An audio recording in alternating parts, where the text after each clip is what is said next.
June 13, 2024 గురువారం. నమస్తే, స్వాగతం, సుస్వాగతం. ఈ రోజున కలుపు తీయడం జరుగుతూ ఉంది. విడవల్లూరు ప్రజల చేత కలుపు తీయడం జరుగుతుంది. 1638 అనే వరి రకం కలుపు తీయడం జరుగుతూ ఉంది. ఈ రోజున డాక్టర్ శ్రీధర్ సిద్ధి గారు ఆ వరి రకం కోనారం అగ్రికల్చర్ రీసెర్చ్ స్టేషన్లో వెలువడించడం జరిగింది. ఈ వరి రకాన్ని మనం వేయడం సంక్రాంతి పండగకి 2025 సంక్రాంతి పండగ అంటే భోగి పండగ, చలి, మంచు ఆ టైంలో ఈ పిండి వంటల కోసం ఈ రైస్ తీయడం జరగద్ది. అప్పటికి రైస్ రెడీ అవుద్ది.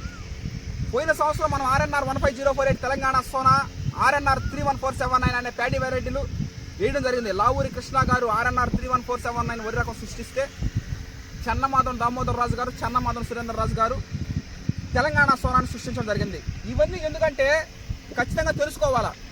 ఆ వరి రకాలు సృష్టించిన వాళ్ళు ఏంటంటే ఒక రోజు కాదు, 2 రోజులు కాదు, 4 నెలల పంట, 4 నెలల నిలవ, 8 నెలలు పడుతుంది మనకు రైస్ రావడానికి. అంటే 8 నెలలు మన క్షేత్రంలో ఆ వరి రకాలు ఉన్నాయి కాబట్టి, అంటే మనం పండిస్తున్నాం కాబట్టి దాన్ని సృష్టించిన వాళ్ళు ఎవరు అనేది కంపల్సరీగా తెలుసుకోవాలా. తెలుసుకున్న తర్వాత మనం పంట పండించడం జరుగుతుంది. క్లైమేట్, వాతావరణం అనుకూలంగా పంటలు వేసుకోవాలా. ఇప్పుడు తెలంగాణ సోనా మనకి ఇష్టం కదా అని ఎప్పుడు పడితే అప్పుడు వేయడానికి లేదు. అది నవంబర్లో, ప్రతి సంవత్సరం నవంబర్లోనే పంట వేసి మార్చిలో వరి కోత కోయడం జరుగుతుంది. ఆ విధంగానే చేసుకోవాలా. వాతావరణం బట్టి మనం పంట పొలాలు వేయడం జరుగుతూ ఉంది. ఇది CVR మెథడ్ ఫార్మింగ్లో మన పంట పండించడం, దాన్ని